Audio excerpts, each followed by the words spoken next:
बहुत बहुत स्वागत है सूबे ਦੀਆਂ प्रमुख सियासी ਅਤੇ समाजिक खबरों के इस खास बुलेटिन ਦੇ ਵਿੱਚ। मैं हाँ जगदीश संधू। बुलेटिन की शुरुआत करते हैं किसानी संघर्ष के नाल जुड़ी सब तो अहम खबर के नाल। मुख मंत्री भगवंत सिंह मान की किसान जथेबंदियों नाल होई मीटिंग तो बाद कई मंगां दे उपर सहमति बन गई है। बाकी रहिंदियां मंगां दे उपर भी जल्द ही सहमति बन जाएगी, अजिहा सरकार वालों कहा गया है। पर इस विच एक बहुत वड्डा सवाल पैदा हो गया है कि भगवंत मान सीएम भगवंत मान देश के गृह मंत्री अमित शाह दे नाल मुलाकात करन जा रहे हैं। कि ये मुलाकात जल्दी होण जा रही है, किहड़े-किहड़े मुद्दे रहणगे इस मुलाकात दे विच। सीएम दी गृह मंत्री दे नाल मुलाकात नूं लैके मीडिया दे विच गल्लां हो रही ने। सीनियर पत्रकार सुनिंदर डल्ला तो इस पूरी खबर बारे ज़्यादा डिटेल लैने आ। डल्ला साहब किवें देखदे हो, मीडिया 'च ये गल्लां चल रही ने कि सीएम भगवंत मान जल्द ही गृह मंत्री अमित शाह दे नाल मुलाकात करन जा रहे हैं। कदों हो सकती है मुलाकात ते किहड़े-किहड़े मुद्दे इस मुलाकात दे विच चर्चा का विषय रहणगे? देखो, बहुत संभावना है कि पंजाब के मुख मंत्री भगवंत मान अमित शाह होरां दे नाल मुलाकात कर सकते हैं, क्योंकि किसानां दे नाल कल जिहड़ा समझौता उन्हां दा होया उहदे विच उन्हां ने साफ किसानां नूं इह भरोसा दिता है कि वह बहुत जल्द BBMB का मसला और कणक ते मुआवजे का मसला केंद्र सरकार अगे चक्कणगे। मन्निया जा रहा है कि अज या एक अद्धे दिन दे विच भगवंत मान समा मिलण ते गृह मंत्री नूं मिलणगे। भाखड़ा ब्यास मैनेजमेंट बोर्ड का मसला जिहड़ा वो अमित शाह होना दे नाल उन्हां दे ध्यान च लिआउणगे और इहदे नाल नाल या तो वो खेतीबाड़ी मंत्री दे नाल मुलाकात करनगे या वो प्रधानमंत्री दे नाल मुलाकात करनगे।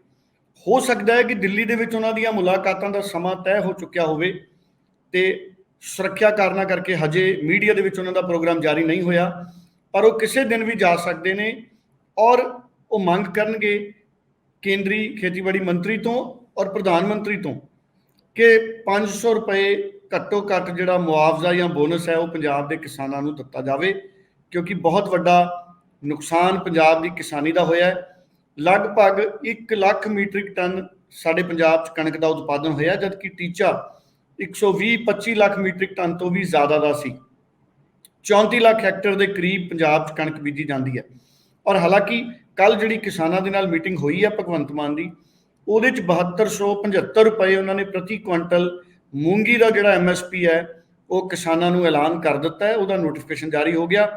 जिस तो बाद हुण उम्मीद कर रहे हैं कि मूंगी हेठा भी रकबा बढ़ेगा और अजिहे झोने तो जोड़े किसान ने हौली हौली दूसरिया फसलों वाले पासे आउणगे और केंद्र अगे भी वो सारी गल है जी जाके रख सकते हैं, ताकि केंद्र वालों कणक के उत्ते जिहड़ा मुआवजा है वो जल्द तो जल्द जारी किया जाए।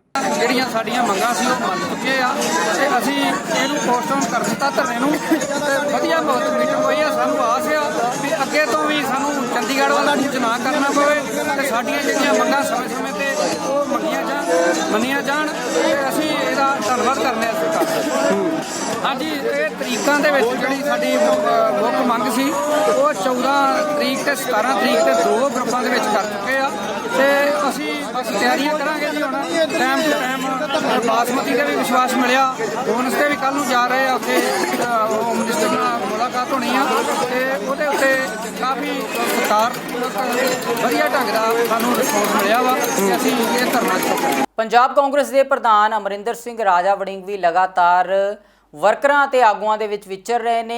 लगातार मीटिंगां कीतियां जा रहीआं ने अते कांग्रेस नूं ज़मीनी पद्धर ते मजबूत करन दी कोशिश भी की जा रही है। राजा वड़िंग दा कहना है कि नवें लोकां नूं पार्टी दे विच अगे वधण दा मौका दिता जाएगा। हाँ जी, ये मीटिंगां दा सिलसिला जिस तो मैं प्रधान जदों तो बनया ये जारी है। फ्रंटल ऑर्गेनाइजेशनस दे नाल मीटिंग्स होना, साडे सेल्स डिपार्टमेंट के लोगों नाल मीटिंग्स होना और उन्होंने ये पूछा, एक तो जान पहचान करना मकसद सीगा, दूसरा उन्होंने पूछा गया कि किस तरह असी होर कांग्रेस पार्टी नूं जां असी डिपार्टमेंट्स नूं मजबूत कर सकते हैं।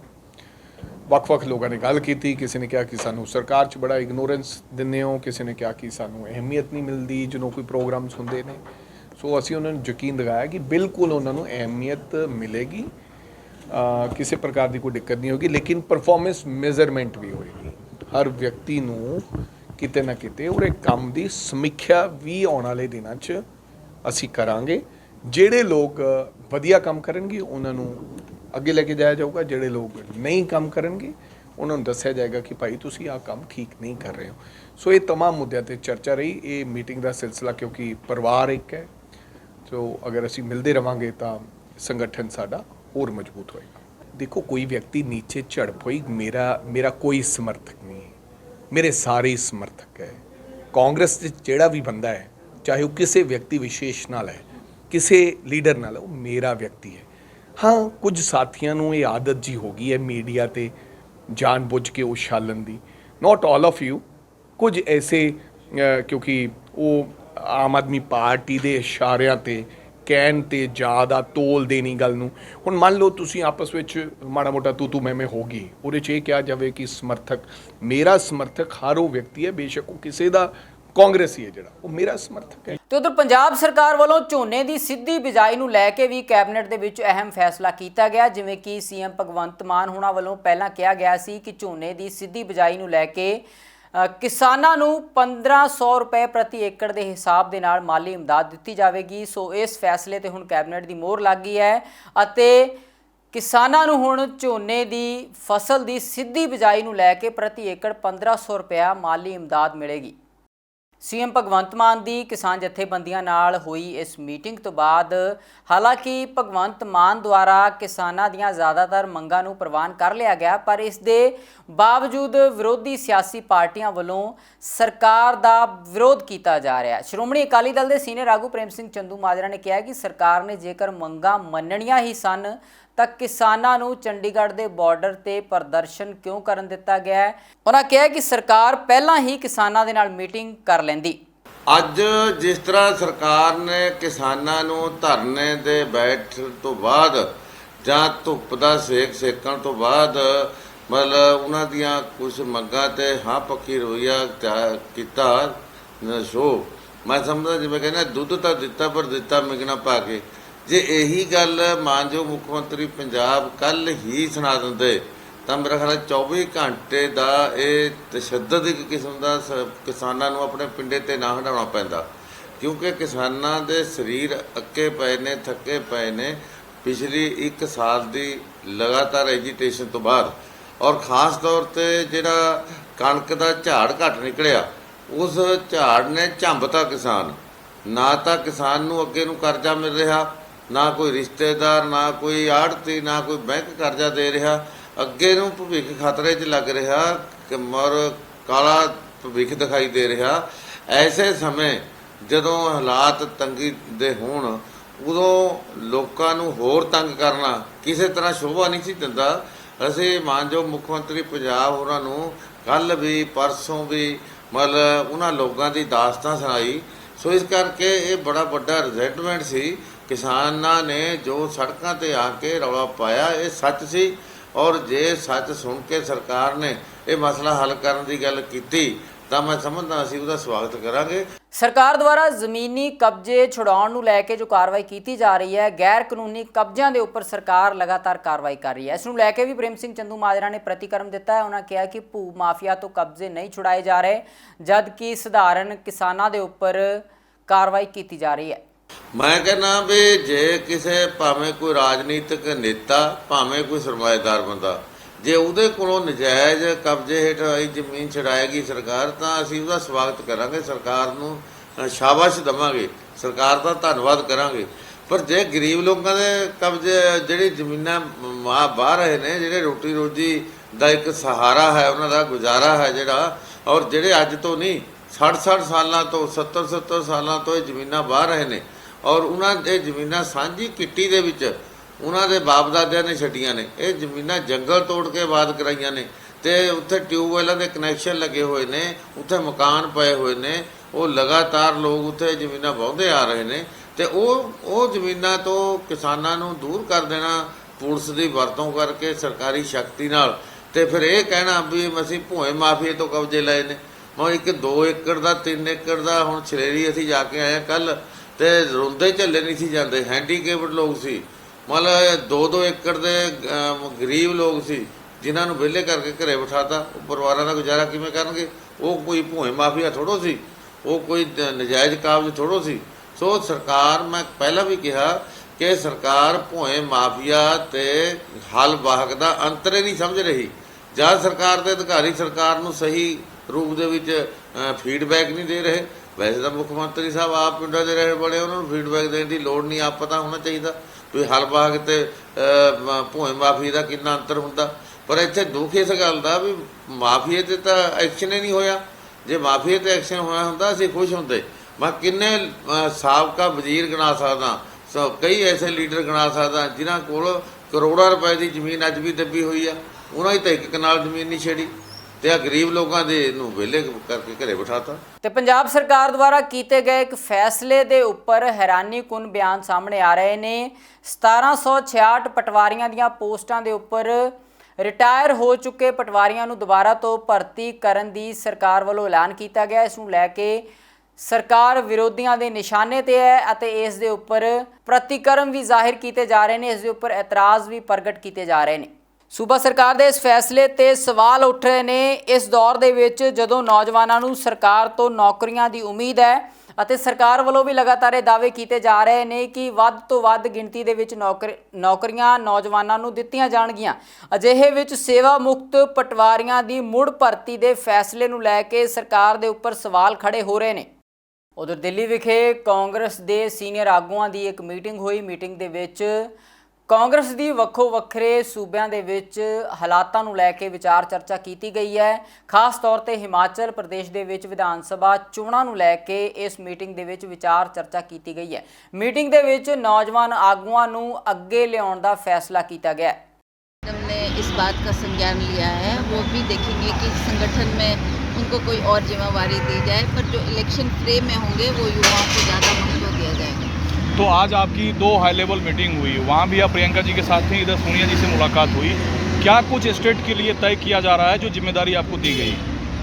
अब हमने इलेक्शन जीतना है, ये हमारा इलेक्शन ईयर है। 2022 में हमारे जो ये इलेक्शन होने जा रहे वो हमारे लिए बहुत ही महत्वपूर्ण है। हमारे लिए नहीं, कांग्रेस पार्टी के लिए बहुत महत्वपूर्ण है ये इलेक्शन जीतना और दोबारा सत्ता में आना, ये हमारा लक्ष्य होना चाहिए। उसके लिए हम एकजुट होकर काम कर रहे हैं। मैडम की हमने गाइडेंस ली है, जैसा जैसा मैडम ने निर्देश दिए हैं उसके मुताबिक हमको चलना है और सभी को कॉन्फिडेंस लेकर आगे पार्टी को बढ़ाना है ना। We have to just work on our party and हमने अपनी पार्टी के लिए जो पहले भी काम किया है हिमाचल प्रदेश में, लोग भली भांति उन बातों से परिचित है।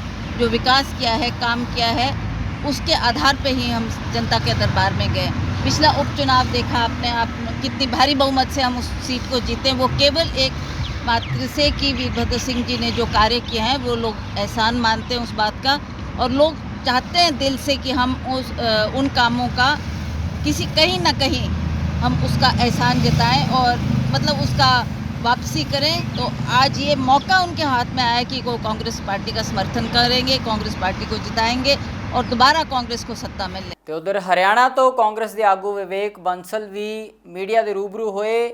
ਮੀਡੀਆ ਨਾਲ ਗੱਲਬਾਤ ਕਰਦਿਆਂ ਉਹਨਾਂ ਕਿਹਾ ਕਿ ਹਰਿਆਣਾ ਦੇ ਵਿੱਚ ਕਾਂਗਰਸ ਨੂੰ ਹੇਠਲੇ ਪੱਧਰ ਤੋਂ ਮਜ਼ਬੂਤ ਕੀਤਾ ਜਾਵੇਗਾ। ਉਹਨਾਂ ਕਿਹਾ ਕਿ ਕਾंग्रेस नवी ऊर्जा ਦੇ ਨਾਲ सियासत ਦੇ ਵਿੱਚ उभरेगी। देखिए, चर्चा मुख्य रूप से जो उदयपुर डिक्लेरेशन था, जो हम लोगों का नव संकल्प था, उसका क्रियान्वयन कैसे होगा प्रदेश स्तर पर और जनपदीय स्तर पर, तो उस पर चर्चा हुई और उस पर कार्यक्रम दिए गए हैं कि तिथियां दी गई हैं कि कैसे कैसे किस तिथि तक ये सब होने हैं। वर्कशॉप होनी है, जैसे उदयपुर में हम लोगों की वर्कशॉप हुई है, कार्यशाला हुई है, उस तरीके की प्रदेश स्तर पर 2 दिन की कार्यशाला होनी है। उसके बाद जनपद स्तर पर कार्यशालाएँ होनी हैं, वो तिथि भी दी गई है। उसके बाद मंडल के स्तर पर गठन, पदयात्राओं की बात हुई है, पदयात्राओं की तिथि दी गई है इसी तरीके से। तो ये सब चीज़ें हुई हैं और एक नया जोश है पार्टी में, एक नया उत्साह है सब उदयपुर घोषणा को लेकर, नव संकल्प को लेकर। और मुझे पूर्ण रूप से विश्वास है कि जब इनका क्रियान्वयन होगा तो एक नई ऊर्जा एक प्रदेश में हम लोगों को राजनीतिक रूप से देखने को कांग्रेस के कार्यकर्ताओं में और कांग्रेस के पक्ष में देखने को मिलेगी। सर, एक जो फार्मूला उदयपुर में हुआ 50+50, 50 से ऊपर कोई नहीं होगा 50 में, तो हरियाणा में कैसे लागू किया जी, उसे भी लागू किया जाएगा, उसे भी लागू किया जाएगा।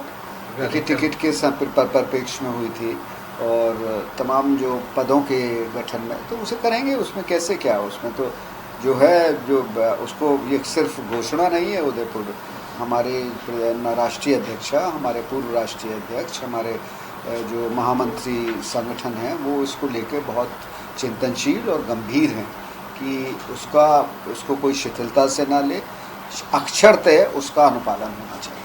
ਸੂਬੇ ਦੇ ਵਿੱਚ ਸੁਰੱਖਿਆ ਵਿਵਸਥਾ ਨੂੰ ਲੈ ਕੇ ਸੂਬਾ ਸਰਕਾਰ ਅਤੇ ਪੰਜਾਬ ਪੁਲਿਸ ਲਗਾਤਾਰ ਸਤਰਕ ਹੈ ਅਤੇ ਵੱਖੋ ਵੱਖਰੇ ਪੱਧਰ ਤੇ ਲਗਾਤਾਰ ਚੈਕਿੰਗ ਵੀ ਕੀਤੀ ਜਾ ਰਹੀ ਹੈ। ਬਰਨਾਲਾ ਵਿਖੇ ਵੀ ਇਸੇ ਦੇ ਤਹਿਤ ਸੰਵੇਦਨਸ਼ੀਲ ਥਾਵਾਂ ਜਿਵੇਂ ਕਿ ਬੱਸ ਸਟੈਂਡ ਅਤੇ ਰੇਲਵੇ ਸਟੇਸ਼ਨ ਦੀ ਚੈਕਿੰਗ ਕੀਤੀ ਗਈ। ਮਾਨਯੋਗ ਡੀਜੀਪੀ ਸਾਹਿਬ ਪੰਜਾਬ, ਮਾਨਯੋਗ ਏਡੀਜੀਪੀ ਸਾਹਿਬ ਲੈਂਡ ਆਰਡਰ ਤੇ ਮਾਨਯੋਗ ਐਸਐਸਪੀ ਸਾਹਿਬ ਸ਼੍ਰੀ ਸੰਦੀਪ ਮਲਿਕ ਜੀ ਦੇ ਹੁਕਮਾਂ ਅਨੁਸਾਰ ਤੇ ਜਿਹੜੇ ਪਿਛਲੇ ਦਿਨੀ ਧਮਾਕੇ ਹੋਏ ਸੀਗੇ, ਆਪਣਾ ਬੰਬ ਧਮਾਕੇ ਹੋਏ ਸੀ ਇੰਟੈਲੀਜੈਂਸ ਆਫਿਸ ਤੇ, ਉਹਨਾਂ ਨੂੰ ਦੇਖਦੇ ਹੋਏ ਹੁਕਮ ਹੋਏ ਹੈਗੇ ਆ ਵੀ ਸਾਰੇ ਜਿਹੜੇ ਆਪਣੇ ਸ਼ਹਿਰਾਂ ਦੇ ਵਿੱਚ ਸਾਰੇ ਐਸਐਸਪੀ ਸਾਹਿਬਾਨ ਨੂੰ ਹੁਕਮ ਹੋਏ ਹੈਗੇ ਆ ਵੀ ਸਾਰੇ ਆਪਣੇ ਏਰੀਏ ਦੇ ਵਿੱਚ ਜੀਓਜ਼ ਦੀ ਸੁਪਰਵਿਜ਼ਨ ਦੇ ਅੰਡਰ ਜਿਹੜਾ ਹੈਗਾ ਚੈਕਿੰਗ ਕਰਾਉਣ। ਜਿਹੜੇ ਵਾਈਟਲ ਇੰਸਟਾਲਮੈਂਟਸ ਹੈਗੇ ਆ ਜਿਵੇਂ ਰੇਲਵੇ ਸਟੇਸ਼ਨ ਹੋ ਗਿਆ, ਬੱਸ ਸਟੈਂਡ ਹੋ ਗਿਆ, ਬਿਜਲੀ ਬੋਰਡ ਗ੍ਰਿਡ ਹੋ ਗਏ, ਹੋਰ ਜਿਹੜੇ ਪੁਲਿਸ ਆਫਿਸਿਸ ਹੋ ਗਏ, ਡੀਸੀ ਆਫਿਸ ਹੋ ਗਏ, ਇਹਨਾਂ 'ਚ ਸਾਰਿਆਂ 'ਚ ਜਿਹੜੀ ਹੈਗੀ ਆ ਅਸੀਂ ਇਹ ਰੂਟੀਨ ਦੇ ਹਿਸਾਬ ਦੇ ਨਾਲ ਜਿਹੜਾ ਹੈਗਾ ਪ੍ਰੋਗਰਾਮ ਬਣ ਕੇ ਆਉਂਦਾ। ਉਸ ਪ੍ਰੋਗਰਾਮ ਦੇ ਹਿਸਾਬ ਦੇ ਨਾਲ ਅਸੀਂ ਜਿਹੜੀ ਹੈਗੀ ਆ ਰੋਜ਼ਾਨਾ ਚੈਕਿੰਗ ਕਰਦੇ ਹੈਗੇ ਆ। ਇਹਨਾਂ ਦੇ ਜਿਵੇਂ ਮਤਲਬ ਪੁਲਿਸ ਬਿਲਡਿੰਗਸ ਹੈਗੀਆਂ ਜਾਂ ਹੋਰ ਹੈਗੀਆਂ, ਉਹਨਾਂ ਦੀ ਵੀ ਸਿਕਿਉਰਿਟੀ 'ਤੇ ਜਿਹੜਾ ਹੈਗਾ ਖਾਸ ਪ੍ਰਬੰਧ ਕੀਤੇ ਜਾ ਰਹੇ ਹੈਗੇ ਆ, ਗਾਰਦਾਂ ਵਗੈਰਾ ਹੋਰ ਜਿਹੜੀਆਂ ਲਗਾਈਆਂ ਗਈਆਂ ਹੈਗੀਆਂ। ਅਤੇ ਇਹ ਸਾਡੇ ਮਾਣਯੋਗ ਐਸਐਸਪੀ ਸਾਹਿਬ ਜਿਹੜੇ ਹੈਗੇ ਆ ਬਹੁਤ ਯੋਗ ਅਫਸਰ ਹੈ, ਉਹਨਾਂ ਨੇ ਹੁਕਮ ਦਿੱਤੇ ਆ ਵੀ ਕਿਸੇ ਵੀ ਤਰ੍ਹਾਂ ਦੀ ਜਿਹੜੇ ਬਰਨਾਲਾ ਵਾਸੀ ਜਿਹੜੇ ਹੈਗੇ ਆ ਉਹ ਇੱਕ ਅਮਨ ਅਮਾਨ ਦੀ ਜਿਹੜੀ ਹੈਗੀ ਹੈ ਜ਼ਿੰਦਗੀ ਬਤੀਤ ਕਰਨ, ਅਤੇ ਕਿਸੇ ਵੀ ਤਰ੍ਹਾਂ ਦੀ ਇਹਦੇ 'ਚ ਜਿਹੜੀ ਕੋਤਾਹੀ ਪੁਲਿਸ ਡਿਪਾਰਟਮੈਂਟ ਵੱਲੋਂ ਨਹੀਂ ਹੋਣੀ ਚਾਹੀਦੀ ਹੈਗੀ, ਤਾਂ ਕਿ ਇੱਥੇ ਦੀ ਪਬਲਿਕ ਨੂੰ ਜਿਹੜਾ ਹੈਗਾ ਕਿਸੇ ਤਰ੍ਹਾਂ ਦੀ ਪ੍ਰੋਬਲਮ ਆਵੇ। ਅਤੇ ਇਸ ਲਈ ਉਹਨਾਂ ਨੇ ਖਾਸ ਤੌਰ 'ਤੇ ਆਰਡਰ ਕੀਤੇ ਹੈਗੇ ਆ ਵੀ ਇਹਦੇ ਸੰਬੰਧੀ ਕੁਝ ਪ੍ਰੋਗਰਾਮ ਵੀ ਸ਼ੁਰੂ ਕੀਤੇ ਹੈਗੇ ਆ ਉਹਨਾਂ ਨੇ, ਜਿਵੇਂ ਪਰੇਡ ਵਗੈਰਾ ਦੇ ਵਿੱਚ ਉਹ ਮੋਕ ਡਰਿਲ ਵਗੈਰਾ ਕਰਵਾਉਂਦੇ ਆ ਜਾਂ ਹੋਰ ਰॉयट्स ਦੇ ਨਾਲ ਨਜਿੱਠਣ ਦੀ ਜਿਹੜੀ ਹੈਗੀ ਹੈ ਦਿੱਤੀ ਜਾਂਦੀ ਹੈਗੀ ਹੈ, ਟ੍ਰੇਨਿੰਗ ਦਿੱਤੀ ਜਾਂਦੀ ਹੈਗੀ ਹੈ, ਕਿਉਂਕਿ ਕੋਈ ਵੀ ਚੀਜ਼ ਜਿਹੜੀ ਹੈਗੀ ਹੈ ਪ੍ਰੈਕਟਿਸ ਦੇ ਨਾਲ ਹੀ ਜਿਹੜੀ ਹੈਗੀ ਹੈ ਪੱਕਦੀ ਹੈ। ਸੂਬੇ ਦੀਆਂ ਪ੍ਰਮੁੱਖ ਸਿਆਸੀ ਅਤੇ ਸਮਾਜਿਕ ਖਬਰਾਂ ਦੇ ਇਸ ਖਾਸ ਬੁਲੇਟਿਨ ਦੇ ਵਿੱਚ ਫਿਲਹਾਲ ਇੰਨਾ ਹੀ। ਹੁਣ ਮੈਨੂੰ ਦਿਓ ਇਜਾਜ਼ਤ। ਬਹੁਤ ਬਹੁਤ ਧੰਨਵਾਦ।